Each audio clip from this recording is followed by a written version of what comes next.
இன்று தவக்காலம் 4ஆம் வாரம் சனிக்கிழமை. யோவான் நற்செய்தி 7ஆம் அதிகாரம் வசனங்கள் 40 53 வரையிலான பகுதியை நாங்கள் வாசிக்கிறோம். இன்றைய நற்செய்தியில் மக்கள் இயேசுவை பற்றி வாதாடுகின்றார்கள். சிலர் அவரை இறைவாக்கினர் என்கின்றார்கள், சிலர் மெசியா என்கின்றனர். மற்றவர்கள் முடியாது, கலிலேயாவில் இருந்தா மெசியா வருவார் என்று மறுக்கிறார்கள். இயேசுவை கைது செய்ய அனுப்பப்பட்ட கோயில் காவலர்கள் கூட வருங்கையுடன் திரும்பி வந்து, இந்த மனிதரை போல் எவரும் என்றுமே பேசியதில்லை என்று வியப்புடன் கூறுகிறார்கள். இது மத தலைவர்களை, பரிசேயர்களை கடும் கோபம் கொள்ள செய்கிறது. அவர்கள் ஏற்கனவே இயேசுவை பற்றி ஒரு முடிவு எடுத்து விட்டார்கள். அதனால் அவர்கள் மற்றவர்கள் சொல்வதை செவிமடுக்க விரும்பவில்லை. மற்றவர்கள் சொல்வதை அவர்களால் புரிந்து கொள்ள முடியவில்லை. ஆனால் அப்பொழுது ஒருவர் எழுந்து பேசுகிறார். அவர் அவர்களில் ஒருவர், பரிசேயர். அவர் பேர் நிக்கோதேமு. அவர் ஒரு எளிய கேள்வியை கேட்கிறார். ஒருவரது வாக்கு மூலத்தை கேளாது, அவர் என்ன செய்தார் என்று அறியாது ஒருவருக்கு தீர்ப்பளிப்பது நமது சட்டப்படி முறையாகுமா என்று கேட்கிறார். வெறும் நியாயத்தை கேட்டதற்காக அவருடைய சகாக்கள் அவர் மீது பாய்கின்றனர். நேரும் கலிலேயரா என்ன என அவர்களுடைய தீர்ப்பை கேள்வி கேட்க துணிந்ததற்காக அவரை இகழ்கின்றனர். அன்பாத சகோதர சகோதரிகளே, நிக்கோதேமுக்கு அந்த தருணம் எவ்வளவு சவாலாக இருந்திருக்கும் என்பதை சிந்தித்து பாருங்கள். இவர்கள் அனைவரும் அவருடைய நண்பர்கள், சகாக்கள், அவருடைய சமுதாயம். இப்படி பேசுவது அவருடைய பதவி, மதிப்பு அனைத்தையும் இழக்கும் அபாயத்தை ஏற்படுத்தக்கூடியது என்பது அவருக்கு தெரியும். இருந்தும் அவர் பேசுகின்றார். நாம் அனைவரும் அன்புமிக்கவர்களே இது போன்ற தருணங்களை எதிர்கொள்கின்றோம். நம்மை சுற்றியுள்ள அனைவரும் ஒரு கருத்தில் உடன்படுவது போல் தோன்றும் சமயங்கள் உள்ளன. ஆனால் நமக்குள் ஏதோ ஒன்று அதை கேள்வி எழுப்புகிறது. அதே நேரத்தில் நேர்மையாக பேச வேண்டும் போல் நமக்கு தோன்றும். ஆனால் அப்படி பேசுவது நமக்கிடையிலான நட்புறவையோ மரியாதையோ இழக்க செய்யக்கூடிய தருணமாகிவிடும் என்று நினைத்து ஒன்றும் பேசாமல் இருந்து விடுகிறோம். இத்தகைய தருணங்கள் நம்முடைய வாழ்க்கையில் நடந்திருக்கின்றன. இளைஞர்கள் இத்தகைய அழுத்தங்களை தெளிவாக உணர்கிறார்கள். அவருடைய நண்பர்கள் இந்த நாட்டிலே விசுவாசத்தை வீணானதாகவும் சலிப்பூட்டுவதாகவும் எண்ணினால், திருப்பலிக்கு போகும் இவர்களுடைய தீர்மானம் அல்லது இவர்களது விசுவாசம் உண்மையான துணிச்சலை எதிர்நோக்க வேண்டியுள்ளது. பெரியவர்களும் இதே போன்ற அழுத்தங்களை எதிர்கொள்கிறார்கள். எங்களுக்கு தெரியும், எங்களுடைய வாழ்க்கையிலே, பணியிடங்களிலே, குடும்பங்களிலே, சில சமயங்களில் திரு அவையின் சமூகத்தில் கூட இத்தகைய அழுத்தங்கள் இருக்கும். உண்மை நிலை என்னவென்றால், இயேசுவை பின்பற்றுவது எப்பொழுதும் துணிச்சலோடும் உறுதியோடும் நிறைவேற்ற வேண்டிய ஒரு அழைப்பு. இது பல நேரங்களில் தனிமையில் நின்று மற்றவர்களுக்கு மத்தியில் நியாயத்திற்காக போராட வேண்டியதையும் குறிக்கிறது.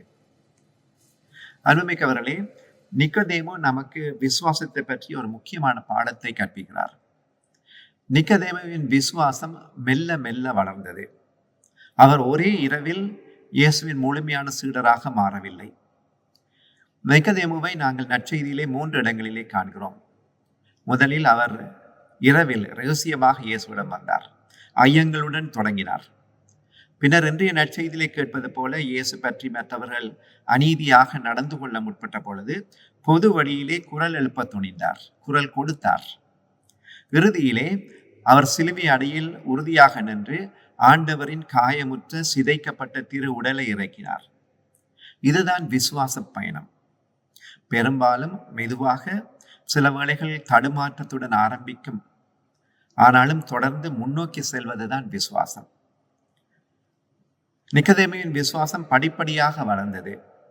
இயேசு அவரது ஒவ்வொரு சிறிய நகர்வையும் ஏற்றுக்கொண்டார். அன்பானவர்களே, இது நமக்கு ஆறுதல் அளிக்கும் செய்தி.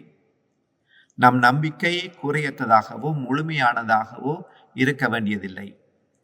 இயேசு நம் பயணத்தில் நாம் எங்கிருந்தாலும் நம்மை அரவணைக்கிறார். நாம் வைப்பது சிறிய அடிகளாக இருந்தாலும் தொடர்ந்து முன்னோக்கி செல்வதே முக்கியமானது. அன்பானவர்களே, இந்த தவக்காலத்தில் நாம் சுய பரிசோதனை செய்து பார்க்க வேண்டும். இன்று நான் ஒரு நிக்கோதேமுவாக இருக்க மனம் துணிவேனா? நான் பேச வேண்டிய இடத்தில் எப்பொழுதெல்லாம் மௌனமாக இருக்கிறேன். எங்கள் வசதிகள், பெருமை, எங்கள் நண்பர்களை கூட இழக்க நேர்ந்தாலும் கூட்டத்தின் நடுவில் சொல்ல வேண்டியதை சொல்ல, கூட்டு மனநிலைக்கு எதிராக குரல் கொடுக்க நாம் முன்வருவோமா? நீதிக்காக நிற்பதற்கு பதிலாக எங்கு நான் கூட்டத்தோடு இணைந்துள்ளேன்.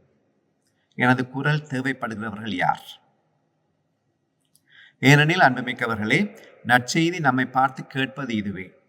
வசதி அல்ல, சாதாரண இணக்கம் அல்ல, மாறாக துணிவு. அதுதான் அவசியமானது. தவக்காலம் என்பது இயேசுவுடன் சிலுவையை எதிர்கொள்ள நம்மை தயார்படுத்தும் காலம். சரியானதை செய்வது இதன் முக்கியத்துவம். இதுதான் சிலுவையை நமக்கு நினைவூட்டுவது. இதற்காக பெரும்பாலும் அதிக விலையை கொடுக்க வேண்டியிருக்கும். இயேசு நியாயத்திற்காக பெரும் விலையை கொடுத்தார். நிக்கதேமோ தன்னுடைய நற்பெயரை இழப்பதற்கும் தயாரானார். இயேசுவை உண்மையாக பின்பற்றுவதற்காக நான் எதை இழக்க தயாராக உள்ளேன்?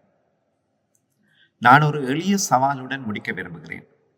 இந்த வாரம் நீங்கள் நிக்கதேமுவை போல இருக்கக்கூடிய ஒரு சூழ்நிலையை கண்டறியுங்கள். அநீதிக்கு உள்ளாகும் ஒருவருக்காக நீங்கள் குரல் கொடுக்க கூடிய ஒரு தருணமாக இது இருக்கலாம். மற்றவர்கள் மௌனமாக இருக்கும் பொழுது உண்மைக்காக நிற்கக்கூடிய ஒரு வாய்ப்பாக இது இருக்கலாம்.